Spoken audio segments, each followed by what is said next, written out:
Welcome to the Aikido Journal podcast. This is your host, Josh Gold. Today I'd like to welcome Bruce Bookman Sensei. Bruce Bookman has 48 years of Aikido experience, as well as nearly 25 years of Brazilian Jiu-Jitsu training. He's ranked as a black belt, and years of boxing experience.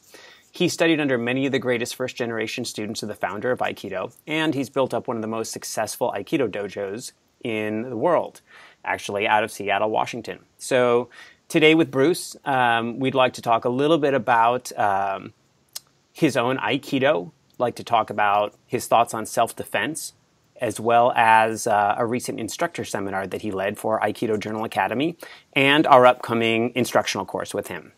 So welcome to the podcast, Bruce. Thank you, Josh, very much. I'd like to start out by thanking you so much, first for inviting me onto the podcast, and also for all the wonderful work that you're doing, and how you have taken over Aikido Journal and continued Sensei Stan Prannon's work.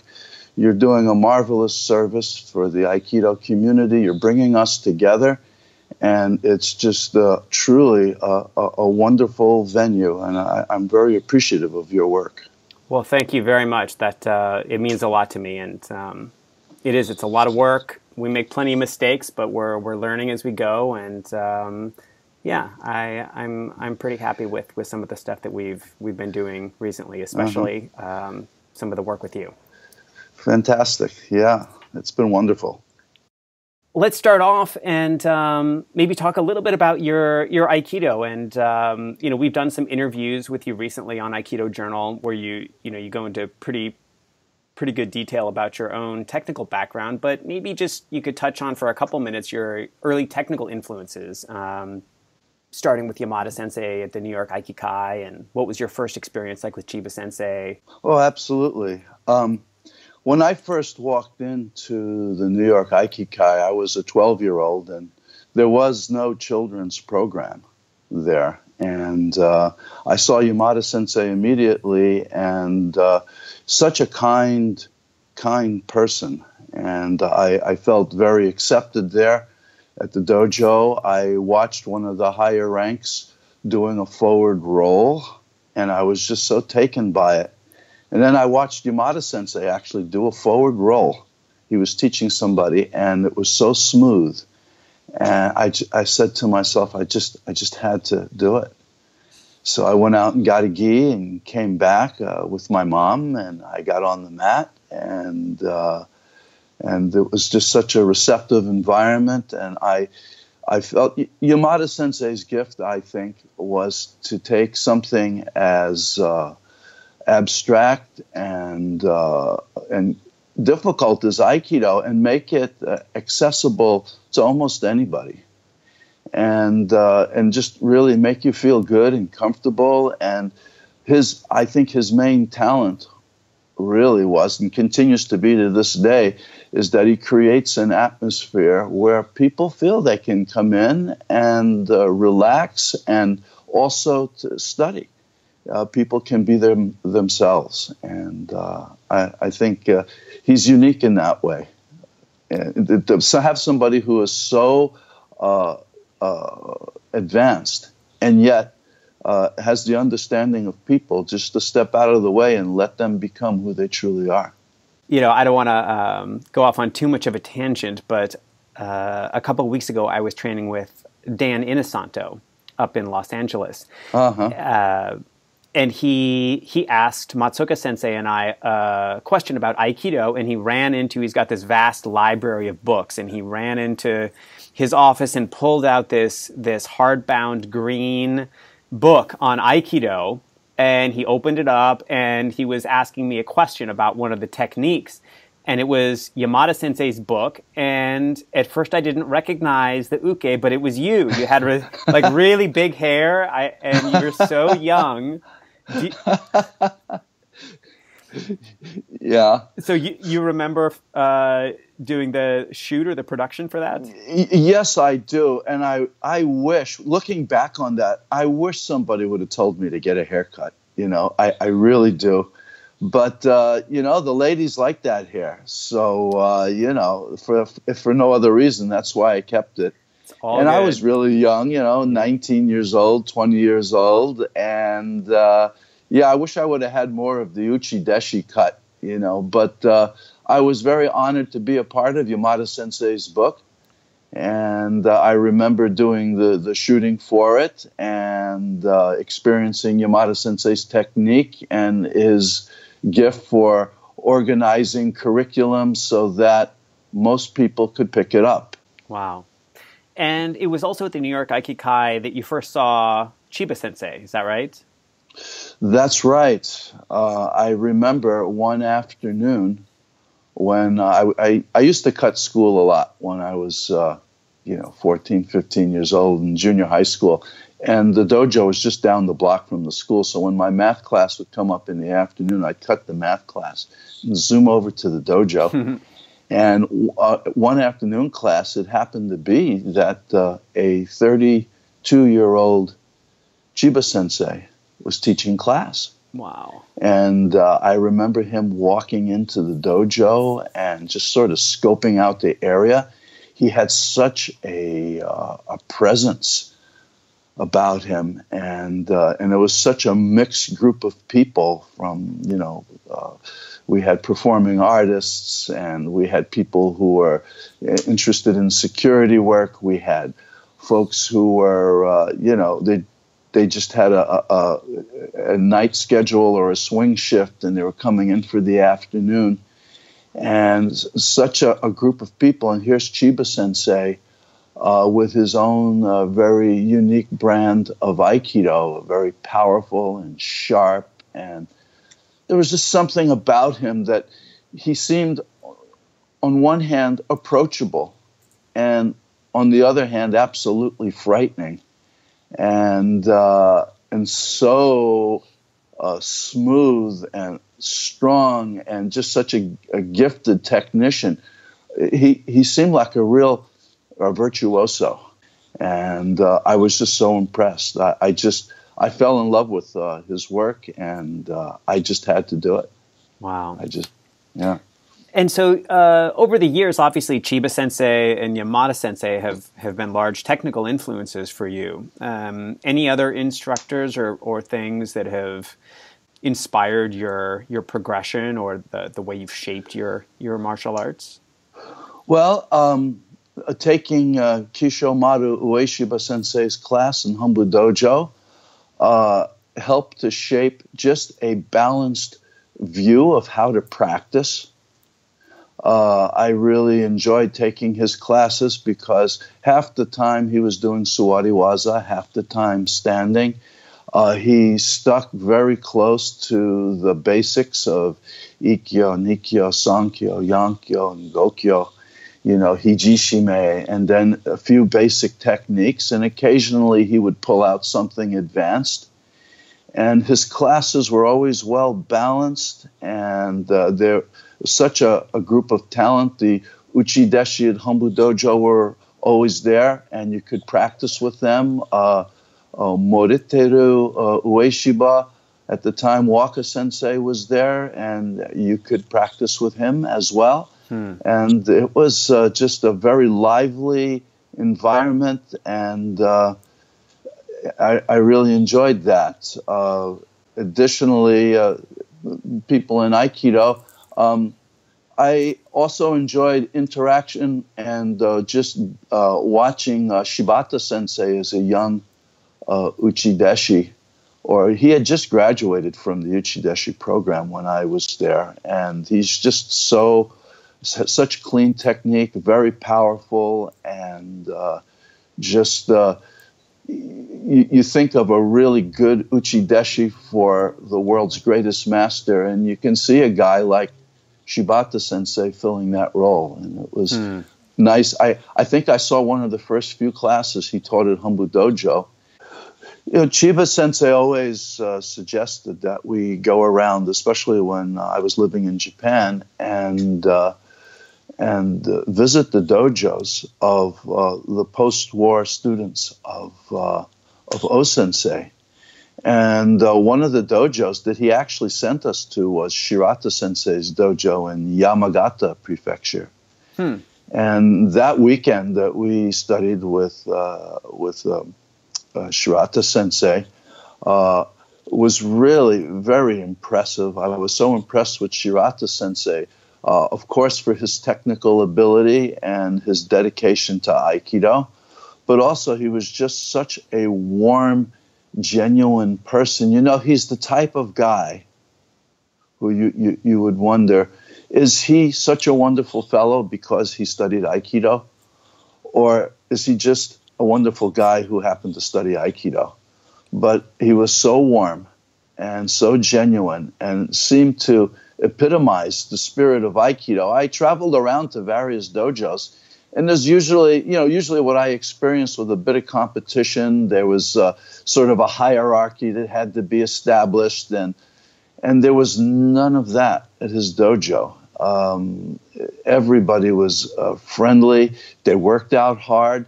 It was a challenging practice, but really, you could feel the friendship there when you went in. You felt as though you were with kindred spirits who accepted you right away, and they just wanted to train. So, and also going to Iwama and with Saito Sensei's group there, and seeing such practitioners there as Inawaki Sensei and other notables at the Iwama Dojo. Very technical, Saito Sensei's skill and organizing ability for curriculum, and his own take on sword and jo work and Mawai and distance were all very interesting stuff. I can't say that it was as friendly as Shirata Sensei's dojo. There seemed to be a long-standing feud almost, maybe a friendly feud, but I don't know, with Hombu Dojo or probably any visitor who came there, it was there was almost like a competition there, and a bit of shoving around and a roughness to the practice. And but I found that throughout the weekend that a lot of the initial just getting to know them dissolved, and it became at least a friendlier place than it was at the. I can't say that it was a friendly atmosphere, but I sure learned a lot there. Wow, that's a pretty broad range of experiences and technical influences back from your days in Japan. And in addition to that, oh, go ahead. You know, I remember seeing Pat Hendricks there as a young Pat Hendricks Sensei as a young practitioner, and she was always very friendly. And inviting and just curious about other ways of doing things. And so I will say that it was a very nice experience meeting her there at the Iwama Dojo. And so it was a very positive thing. That's great. She's very special. Yeah. And she is. Yeah. We're actually going to be hosting a seminar with her later this month at the end of July down in Irvine. I bet that will be absolutely fascinating. She's a world-class technician and probably the leading exponent of Iwama Aikido around. So yeah, fantastic. Very much looking forward to that. Yeah. So in addition to all of your Aikido background, I know you've also done quite a bit of jiu-jitsu, and you also have some experience in striking arts as well. I have always cross-trained, whether it was Taekwondo for a couple of years and boxing and so on. And boxing I'd always come back to. There's something so simplistic about boxing. There's no katas to learn. There's nothing really fancy about it. There's just 4 basic attacks: the left jab, right cross, left hook, and uppercut. And so they call it the sweet science, and there's a suppleness to it that I think has a lot to do with Aikido, and just the whole way of you develop your senses to slip punches and to move out of the way. And since it's so simplistic, it allows you to get really good at a few things, and I like that approach. and that's why I always liked boxing. So I hired a trainer for a couple of years once I opened my school in Seattle, and I used to go to a gym there. And it was also really helpful to me to work with Vaj Granelli, who was practicing at Jimmy Friedman Sensei's dojo. In fact, Jimmy Friedman, Vaj Granelli, and myself, we put together a DVD called Aikido Outside the Box. And that was our first attempt at sort of closing the gap between, the temple of Aikido and the town of practical application. And but anyway, I'm grateful to those guys for working with me and learned so much from that experience. And then have continued on with the Brazilian Jiu-Jitsu, which actually I've been doing now consistently and passionately for now almost 25 years. Wow. As kind of as an outsider, when I watch you do Aikido, it's very interesting to me because I can watch you teach a traditional Aikido class, and your execution, it's very clean, very classical. It just it looks like an Aikido master leading a traditional Aikido class. But then when you move into a mode where you're dealing with more freeform attacks or somebody that's throwing jabs or in a slightly different environment, it's fascinating to watch you move, because when somebody's kind of bouncing around and probing with some jabs, or throwing a right cross, you look like a boxer, you move like a boxer, and then you'll close distance, and when you get right next to them, then you posture up and you have this nice, erect, like beautiful Aikido posture, and then you'll execute a classical Aikido technique. And when the person falls to the ground, if they don't fall in a traditional or expected way, you'll pounce on them like a jiu-jitsu person. And then you'll get them under control, and then you'll move them back into a traditional Aikido pin and finish with that. So it's really interesting to watch you move, because you'll switch between these modes in a really seamless way, where you pick sort of like the right mode based on the distance and the situation. And I haven't seen anybody else do that in this way before. Well, thank you. I appreciate that. For me, it seems like the way to do things. When the attack changes, you can't keep doing the same thing. When the style of attack changes, you have to do something else. When the English army came over to fight the colonialists, they stuck to a very rigid way of warfare, where the colonialists hid in the trees, and they came around in ways that may have been considered unmanly or whatever, but it was effective. And likewise, I think it's so important that we change with the circumstances and not feel that we have to stick to a rigid a way of approaching people who are attacking us more free form. Chiba Sensei used to say that if you want to learn to expand, you have to increase your ability to contract.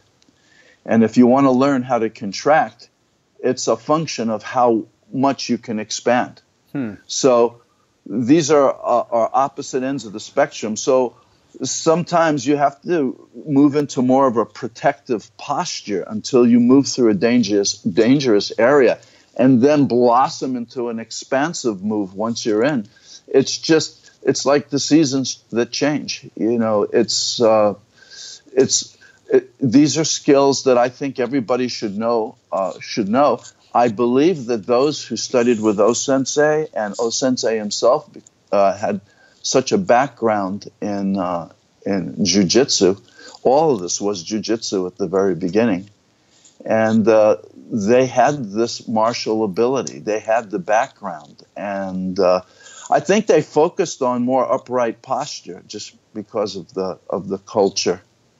but certainly I think they could go in and out of contracting and being smaller, and then expanding and being larger when it was time. Sometimes you have to disappear, and other times you have to expand and create more of a presence.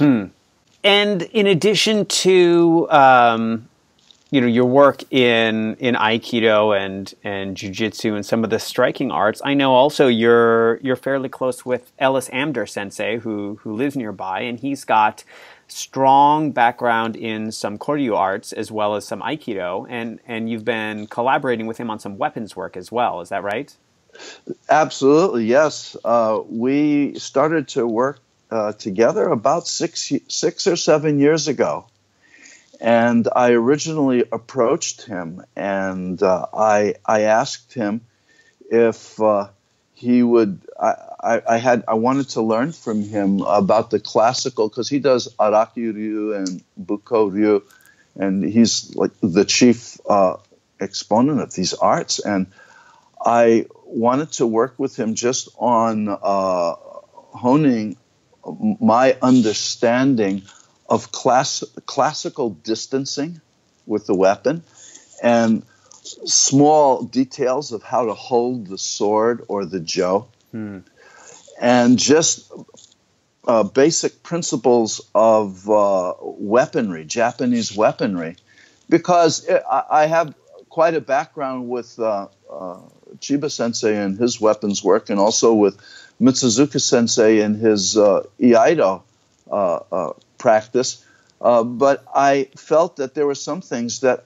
I needed to, just didn't resonate with me deeply, and I wanted to change. And I didn't want the change just to be something that was, an aesthetic thing, or something that looked better or just felt good or became a really nice kata. But I wanted to make changes that I felt good about, that would keep me evolving and still followed some classical principles of Japanese weaponry. And so Ellis and I made an agreement. He was interested in Brazilian Jiu-Jitsu.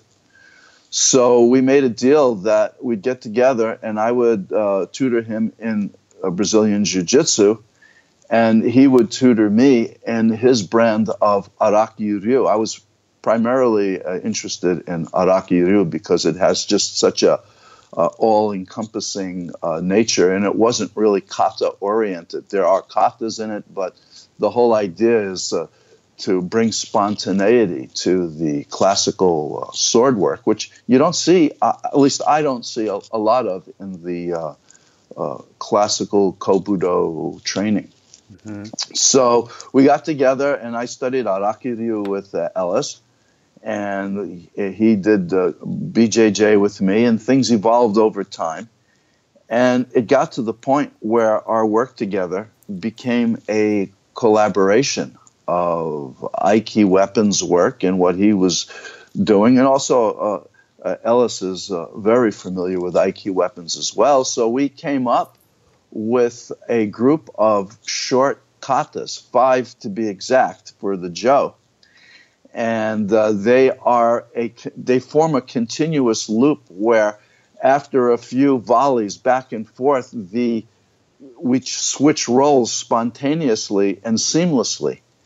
And we just keep going. And during the encounters, we can actually start to make changes and move around differently, so we don't get stuck in just doing something a particular way.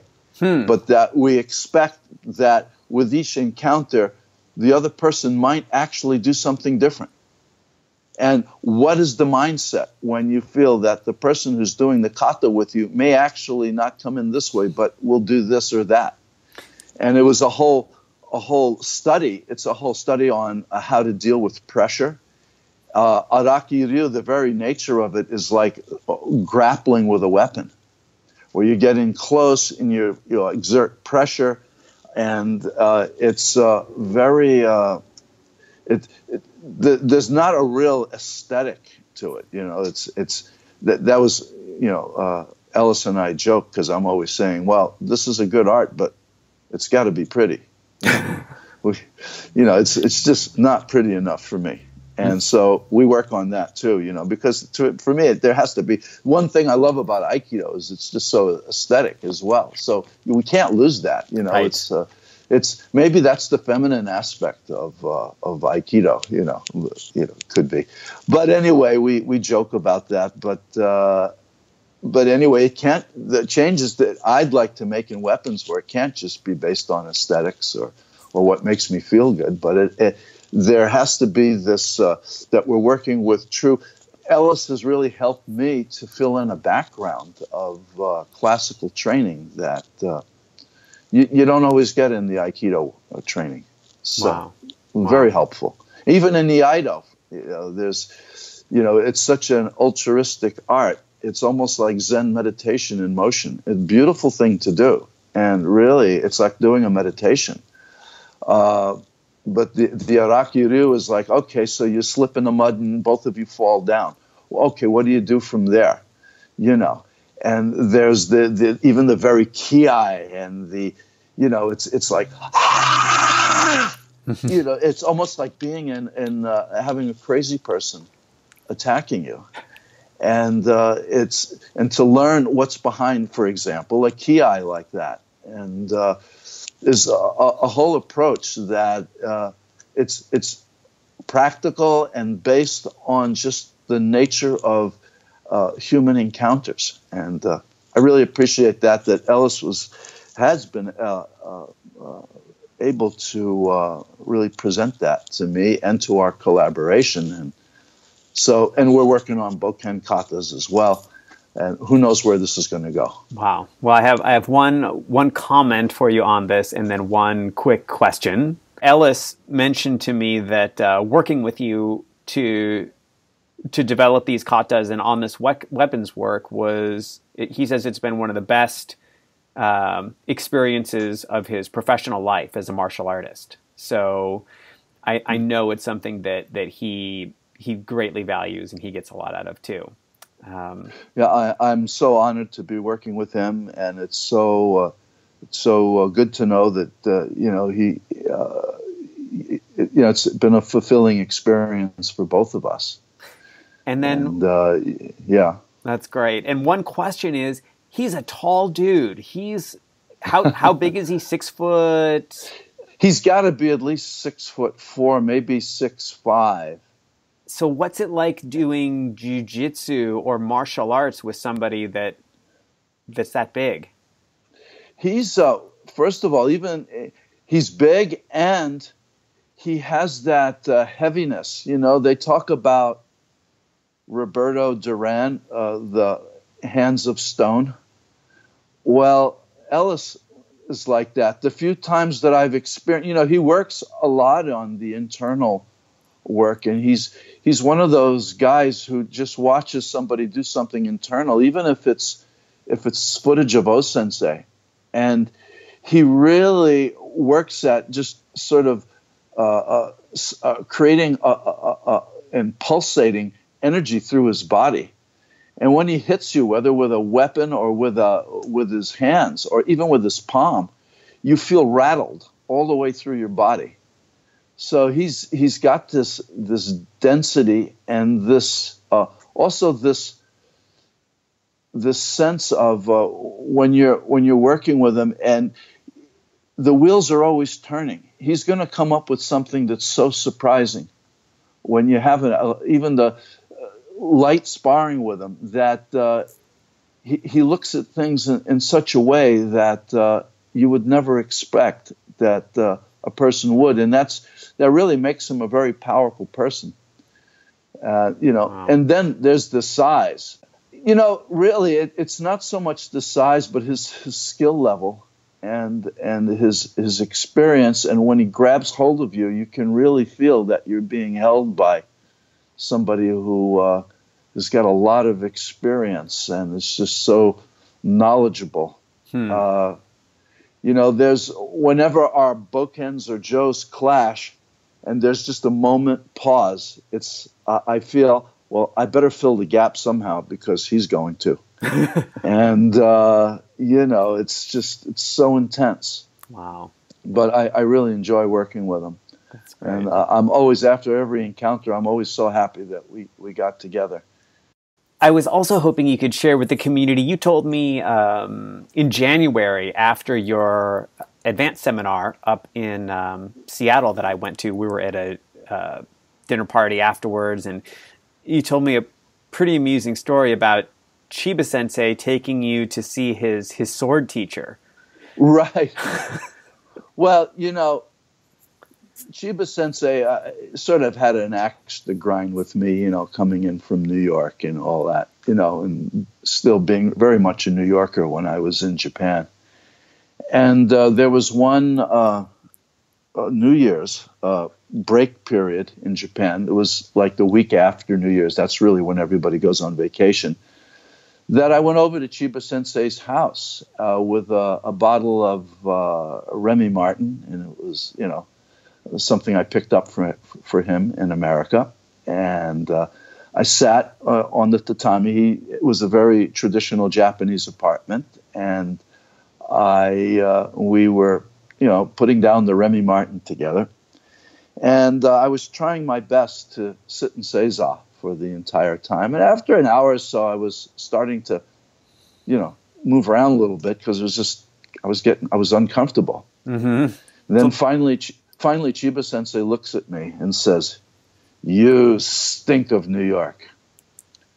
And I'm looking at him like, wow, okay, what do you mean? He says, "I can't take you anywhere. I can't take you to an important person's house, because you fidget, and you just simply stink of New York. I would like to take you to my sword master, but given how you behave, it's really not possible. It just, it's just awful." And he sort of, I don't know what happened, but he sort of got over that. And one day he decided, he said, "All right, I'm going to introduce you to my sword master." Now I'm really, I'm very nervous now because I know how stern and strict Chiba Sensei is. So I'm imagining that his sword master is the next level up, Right. So I go to meet Mitsuzuka Sensei, and there's a group of people practicing there, some of whom I recognized. There was Didier Boyer Sensei and Paul Sylvain and Lorraine Dion and Jay Dunkelman and other Glenn Yoshida, various foreigners who practiced in Humba Dojo. And then, of course, there was Mitsuzuka Sensei, and it was like an old building that was slated to be torn down. And there was only a small section of it that was still up. It looked like a bombed-out facility. It was an old police station in Yotsuya, a section of Tokyo. And you had to climb up these stairs, and the whole time you were wondering if the building was even going to hold you up. Wow. There was rubble all the way around. And we got into this very old-fashioned, you'd enter this very old-fashioned dojo, and there was a Mitsuzuka Sensei. And he was a real happy-go-lucky guy, happy to slap you on the back. And he didn't care if you understood Japanese or not. He just kept talking to you and really would put you at ease right away. And his sword work was amazing. And I started training there. And Mitsuzuka Sensei had this way of coming in this Western workout outfit, like a running suit. And oftentimes he didn't bother to get into a gi, but he would just go around and instruct. Then he'd have a little scotch on the side there for the break periods. He would drink, and he'd also have a cigarette. And he would watch us as we continued practicing, and he would shout out comments or whatever. And one day Chiba Sensei was there practicing too. And Chiba Sensei calls me over and he says, "Why doesn't Mitsuzuka Sensei get dressed in the formal attire? Why does he dress like that?" And Mitsuzuka Sensei could understand a little bit of English, I think, and it just caught his ear from across the room. So Mitsuzuka Sensei took a belt and wrapped it around his waist. And he says, there, you like that better? You know, in Japanese. So that's hilarious. So you guys would all be in your gi and hakama. Right. And he's standing there in a 1980s tracksuit. Yeah, and he'd come in and he'd take off he'd have a pair of Keds, sneakers or something on, you know, he'd take off and come in, and he had his bottle of Suntory Black, I think it was, and his ashtray and a cigarette, and yeah, I mean, he would come around and work with us on different things, and then he'd take a break, and it was really funny because sometimes during the breaks we'd continue training, and you'd hear this voice from behind, Bruce, yari naos, you know, do it again and do it better, you know, and it was just, I don't know, it was so colorful. So I'd like to segue a little bit into talking about self-defense. Sure. And, you know, not all Aikido practitioners or Budo practitioners place a super high priority on self-defense. But for some people, the self-defense aspects are important to them, right? And sure, I think that you're a very interesting person to talk to about this because you've done a lot of work in this area. And so I just wanted to get your feedback on how you think about approaching self-defense within your own dojo and how you integrate it into your own martial arts and your curriculum. Well, I feel that since the sign on the building that I teach in says that we teach martial arts, the martial art of Aikido, we must send every student away with an ability to defend themselves. I think that is one of the weak points in traditional Aikido is that it takes a very gifted practitioner to take the raw art of Aikido and classical art and be able to apply it to dynamic modern application in a street confrontation or something like that. That said, I have to say that really, I love the classical art of Aikido. I get a very peaceful feeling when I do it. I get martially tempered. I feel there's that from Aikido, regardless of whether or not you're practicing in a martial way. The classical art of Aikido, if you practice it with the right intensity and experience, it can temper you and forge something that will see you through a confrontation, but maybe it's not quite laid out in a particular way. I think it's important for an Aikido instructor to connect the dots for people and to help them apply Aikido principles to self-defense. You know, believe it or not, even though I am known for doing this, I only get people to work on specific self-defense topics maybe 10% of the time. Mm-hmm. And the other 90%, we're hammering out Ikkyo, Nikkyo, Sankyo, Yankyo, Gokyo, Irimi Nage, and the subtleties of these things, and we're doing very classical practice. But maybe 10% of the time, we work on things such as what we've been going over in the Aikido Journal course that we're coming up with, and with the instructor's class. You know, closing the distance on an attack where first you don't know what's coming, and it's not shomeuchi or yokomeuchi, but someone swinging wild at you or coming in, or you might not know what of several different options is coming your way, and you just learn to close the distance and throw a blanket over the attack so that you can get in close enough to do Aikido. And I think that is a skill that you can learn with it doesn't take that much time in comparison to the overall time you'll be practicing Aikido. But I think it's a necessary thing. We have in Aikido, Tanto, Dori, knife-taking techniques, right? And Jo taking techniques and so on. And we practice them, but it's sort of like a peripheral thing that you do. And yet we get some understanding of that, just practicing it, not that much, but touching on it occasionally. I think that there has to be at least that in our Aikido practice, where we're focusing on self-defense, so that we can still call it a martial art.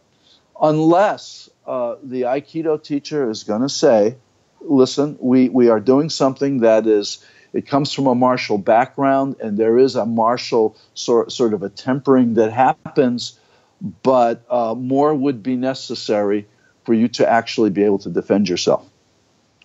So we're going to practice this classical art. You'll get into great shape. It's sort of a meditation in motion. It'll improve your life in so many different ways.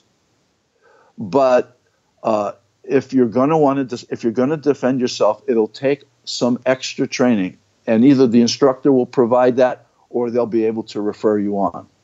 Right. And I think that would be an honest approach, rather than doing some flowery thing and allowing people to believe that they're going to be able to enter the octagon and do mixed martial arts. And really, if you look at some of the Aikido and some of the masters that are teaching, they will allow you to think that.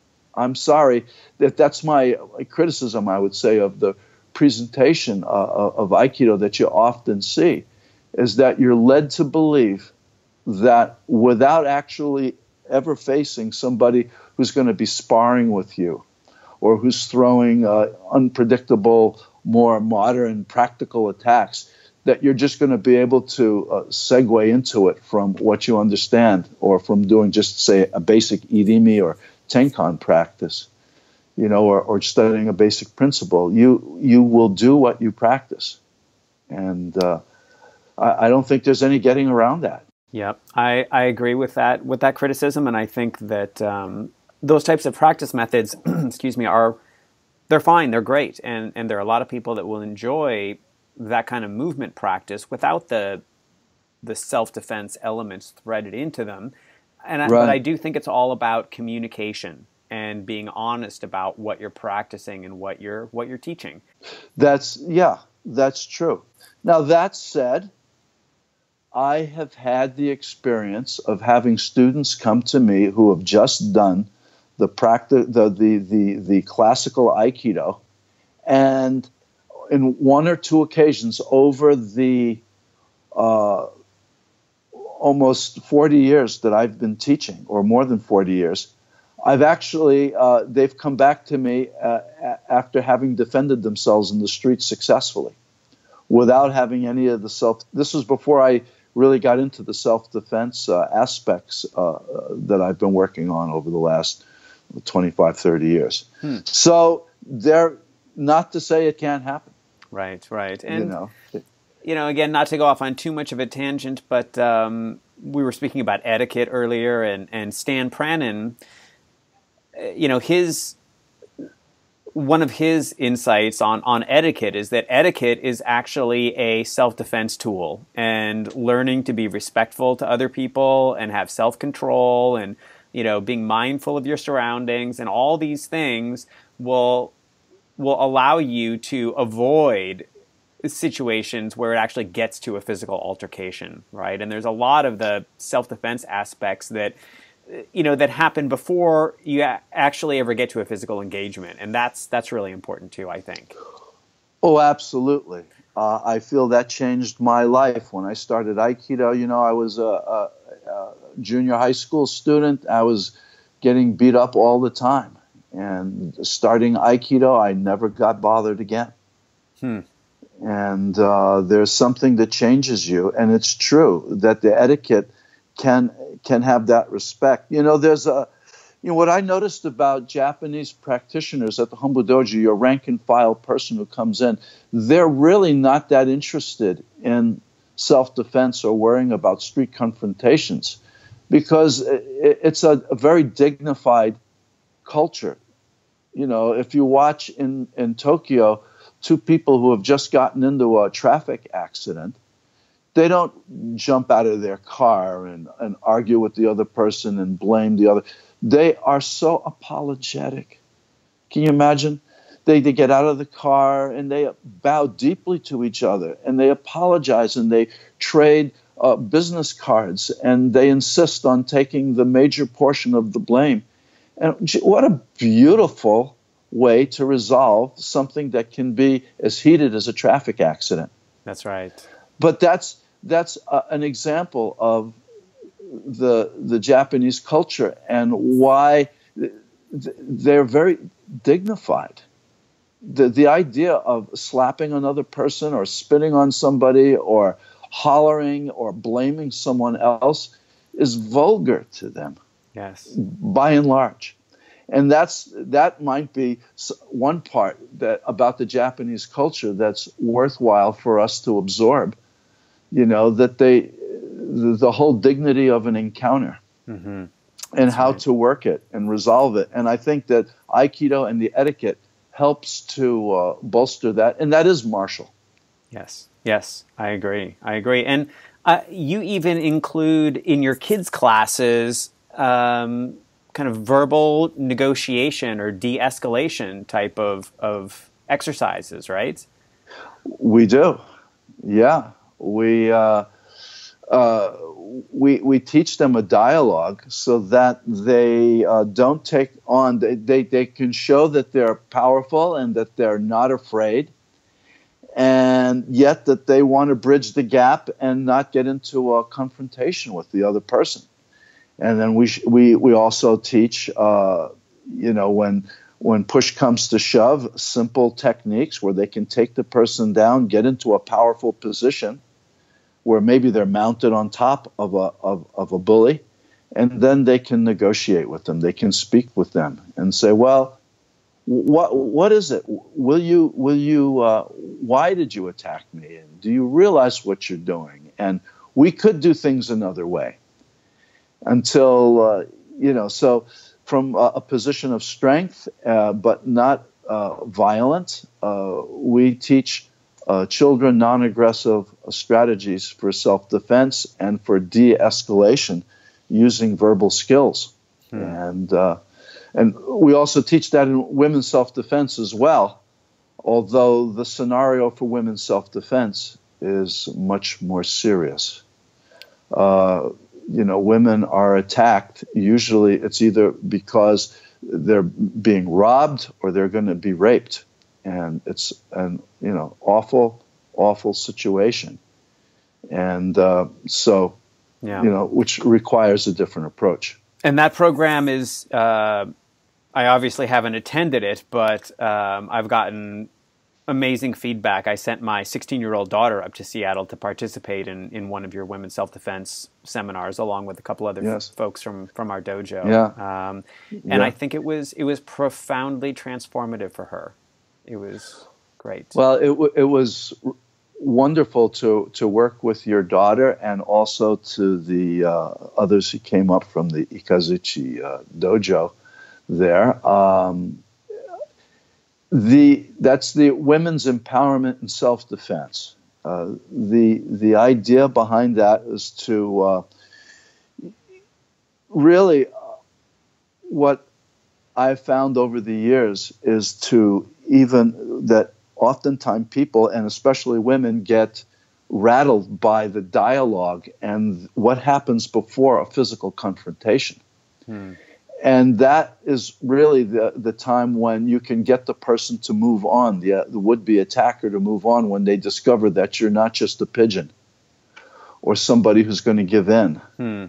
And that they really will have somebody on their hands that's in their core capable and very unpredictable, because would-be attackers don't like unpredictability. They want to feel sure of themselves. They're cowardly. And they will only choose somebody that they feel they can easily get their way with. So we teach the women, Melissa Pittman Fisher the general manager of Tenzan Aikido and I worked together to lead these programs, and basically we're instilling a dialogue and teaching the women about different zones of the confrontation and how to set boundaries at each zone until it becomes really clear the person has stepped over all the boundaries, and you have to flip that switch when you go absolutely berserk in your own defense. Mm-hmm. And being a male, and that flipping the switch is something that happened a lot while growing up. Wrestling and roughhousing around and getting beat up and getting into fights, where many women just don't have that experience growing up. And the whole idea of flipping the switch where you become such an advocate in your own defense, even if it has to be on a physical level, it's a very foreign thing. Right. So by putting up all these boundaries, the would-be attacker demonstrates that they're not a nice person and that they are doing something and fully intend to do something that's very harmful and could even be catastrophic. And so there's no doubt that flipping the switch in such a situation is the thing to do. And then we work with the women on having the confidence to use a few very basic moves, a practice to a high degree under realistic circumstances where the person is a padded assailant. And they practice just a few things from all kinds of different angles and as realistic a situation as we can create. This is something that I really believe in, and it's just such a marvelous course. I get so excited and inspired to see what happens with the women over the course of 7 hours. It's very gratifying to be a part of. Wow. And you guys host this or offer this once a year usually? Once or twice a year at the dojo. If there's a strong demand for it, we might offer 3 courses within a weekend, 3 different divisions, where you can 3 different sections. Sometimes that happens, or we might just offer 1 section. I must also mention that this work comes to us in a large part from Judith Roth. She used to work with one of the original people with model mugging, and she has evolved the dialogue that we used over the years, and now we're continuing to evolve it even further. But I worked with her for quite a while, and recently she has worked with me and also with Melissa, and basically has given over the course to us. She's she's a yoga teacher now, and she's done her work in this area, but loves it, wants it to continue, so has asked that we just pick it up from here and go further with it. But I have deep gratitude to her for all of her work with women and her generosity in allowing us to continue this work. That's great. That's great.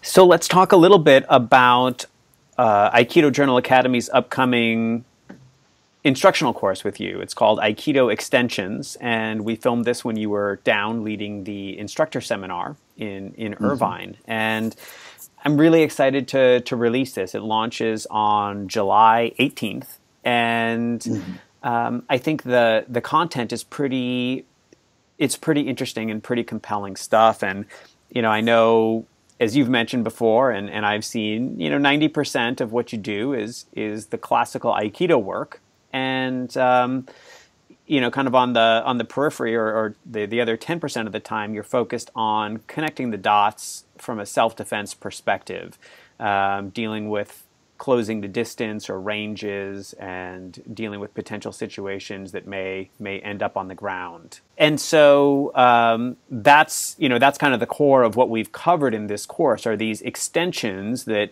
that a lot of people may not be familiar with, that'll allow them to kind of, let's say, unlock new applications or find new ways to lead them into their classical Aikido techniques. And one of the reasons that I'm really excited to launch this is I think Aikido's gotten a bad rep in the media and in the larger martial arts community over the last few years, and part of it is due to misunderstandings about what we're doing, and some of it, there are some valid criticisms out there in regards to the martiality of some of the things that they'll see on YouTube, for example.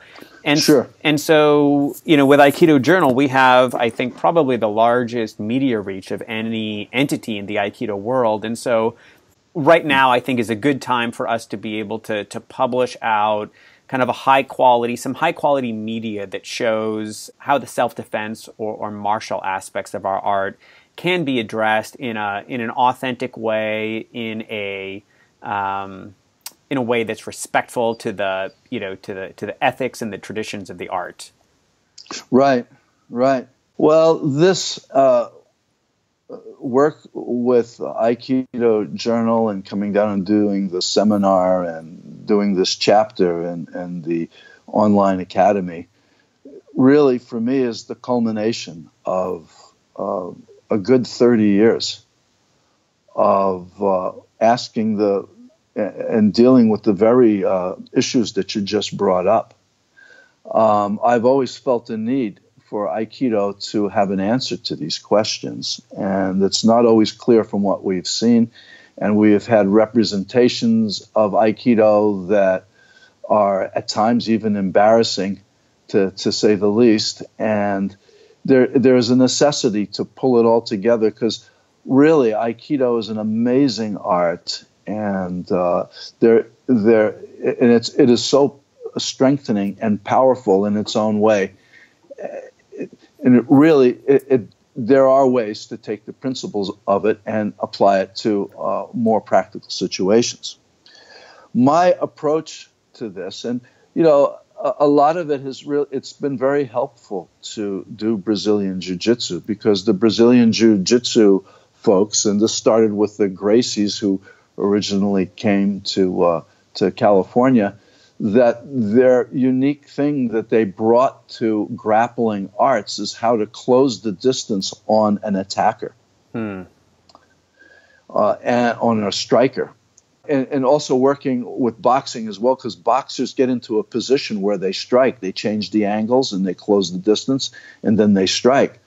So whether you're using boxing principles or you're using principles that were originally established by the Gracies and those who do Brazilian Jiu-Jitsu, the question I ask is, why can't we close the distance in the same way? And instead of doing Jiu-Jitsu, or instead of striking the person, why can't we do a classical Aikido technique and use the same momentum? And that has been the basic question that I work with when I've been creating some of these scenarios and training methods for making classical Aikido more spontaneous. And the whole idea of sort of throwing a blanket or creating a shield as you approach that takes care of many of the common ways that people attack, but you may not know what's coming in. See, the whole problem with Aikido and the criticism that it's gotten is that there's no competition involved in Aikido. And, boxers have to face each other. Jiu-Jitsu players have to face each other and try to outdo one another. Kendo people, they use the sword, but they have to compete against each other. Right. In Aikido, we don't have that. And also in classical Kobudo, you don't have that either. So without that, it's up to each person's each practitioner's integrity, their internal integrity, to keep them practicing in a way that's viable. But how are you going to do that?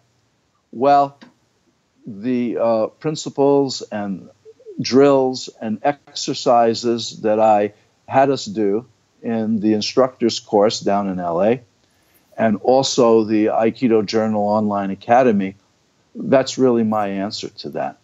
And I view it as, we're putting on gloves and some protection. We're learning how to basically jam an attack and then come in with a simple Aikido technique. We use some jiu-jitsu moves as well when a failed Aikido technique is there. But really, what is Aikido? Is it Kotegaishi? Is it Shihonage? Can it be a double leg takedown? Can it be a key lock or a kimura? I don't see why it can't. Can it be a knee across the belly instead of turning the person over and doing a standing Kotegaishi pin? Right. Why not? And to be able to travel between both worlds and perhaps still not having competition, but at least having a light sparring situation, and creating that and having a very systematic way of learning skills and then bringing them to that kind of an atmosphere, I think is invaluable. And I think it's really the way to go. Yeah, yeah. And I'm really happy with how the course came out. And we filmed, I don't know whether it's 20 or 30 modules that show different technical approaches and training methods where we've got the camera moving around and zooming in on kind of specific details to to highlight various components or facets of what you're doing.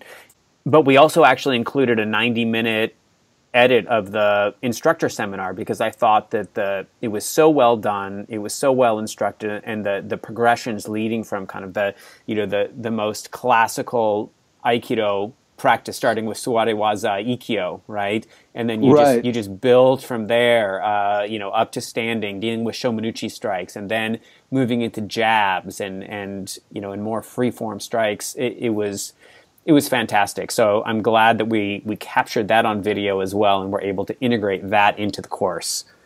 You see, Josh, that's the thing with this, is that it's so important to practice 90% of the time on the classical Aikido techniques and develop those deep grooves. And then when you reach out for techniques in other art forms, whether it's jiu-jitsu or boxing or Muay Thai or whatever it might, judo, whatever it might be, that you don't look like a striker who's doing Aikido techniques, but you look like an Aikido person who's doing jiu-jitsu. That you pull it over to your own understanding. You pull the cross-training to Aikido. And in order to do that, you need those deep grooves that you formed in your classical training. So you have those deep grooves, but you're not paralyzed by them at the same time. That it's something that helps you rather than hinders your ability to be spontaneous. Right. And I felt like in the instructor's course, it really is about kind of, you talked about connecting the dots, and you didn't spend a whole lot of time teaching people how to do kaitenage or iriminage. And it was all about, hey, here are some new pathways that you can use to flow into the stuff that you already know from some scenarios that you may not be used to practicing very often. Exactly. And, some of the best Brazilian jiu-jitsu people will tell you, just learn a few techniques, but learn 1,000 ways to get into them. Mm-hmm. And that's the principle I use. You'll see a lot of Kotegaishi, Iriminage, and Kaitenage, for example. Well, 3 techniques. But there are so many ways to get into it. And you learn how accessible these old Aikido tools are to you if you just change your approach a little bit. Right. That was one of the things that really surprised me, is to see all these ways to kind of flow into the stuff that I already knew from, from a clinch or from a right cross or any of these things or Right. a double leg takedown. And so I thought that was very, very interesting stuff for sure.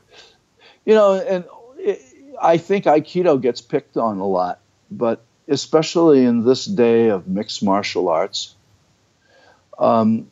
you can't go in and just do, in most Brazilian Jiu-Jitsu dojos, you can't go in and do Brazilian Jiu-Jitsu, sport Jiu-Jitsu, and then think you can go into a mixed martial arts scenario, or even that you have good self-defense, or that you can even face somebody with a knife. Right. You need to cross-train if you want to get involved, even if you do Jiu-Jitsu. If you're a boxer, you can't just do boxing and get into a mixed martial art kind of a thing. You have to train in the other arts as well. And, it's almost like engineering where, to build a skyscraper, you need a whole team of engineers who know different aspects of construction. So why pick on Aikido? That's to those who like to criticize Aikido, I would say whatever it is that you do, no one art's going to take care of it all, or have an answer for every type of scenario. So allow Aikido to have the same cross-training. Expect that would be a part of training too, as you have different needs, whether it's security work, self-defense, or whether you want to deal with other martial arts people. Right. I think that's a great approach, and it was a pleasure working with you to produce this course. We're just in kind of final beta testing now, and just the shooting process was so efficient and easy, and we could say, okay, Bruce, we just want this to be maybe 3 to 5 minutes, and look here when you speak, and move this direction, and bam, you just hit the mark every time. Thank you. So it was easy to work with you guys too. It was you had such a concept of what you wanted, and you were so organized, and you kept us so much on track. And then it was really a pleasure to finally get to meet Roy Dean, who was a very accomplished Brazilian Jiu-Jitsu guy and instructor in his own right. And he was the cameraman. Yeah, and I know Roy, he was, you've been an inspiration for him for a long time, and he was so happy to meet you and work with you and even practice a little jiu-jitsu with you. We got a chance to roll around a little bit. It was nice. Yep. Yeah. And that's actually, we have one of the extras in the course. We'll have that in there. But yeah, Roy, he did. I think he was being very kind to an old man. That's not what he said to me. He was really impressed with your movement. So he's an amazing jiu-jitsu guy. He really is, and I felt very fortunate to be able to come in and interact with him. And we just, as soon as we started to work together, I felt like we were two old friends. Yeah, it was really nice. It really clicked, and it was really a pleasure to work with you on this project, and very much looking forward to releasing the course on July 18th, and getting feedback from the community, and seeing what people think about it. I was very humbled to see so many instructors come in to the course and be willing to take off their teaching hats and become students again, and they really and take part in our training down in LA. It was really beautiful to see very gifted, dedicated teachers coming together in the spirit of trying to learn something new that will enhance the training for their students, and it was such a pleasure and gratifying to see, and I learned so much from them as well, that it was just a beautiful, beautiful day when we all got a chance to train together like that. Yeah, great memories. So just to wrap up, Also, you mentioned you have an upcoming summer intensive in Seattle at your dojo. Is that right? Yes, that's, gosh, the date slips my mind right now, but they can find it on your website. Yes. Yeah, absolutely. I do a winter intensive every year, and it's been so popular that we found a need also to do it at least once again and have a summer section of it as well. And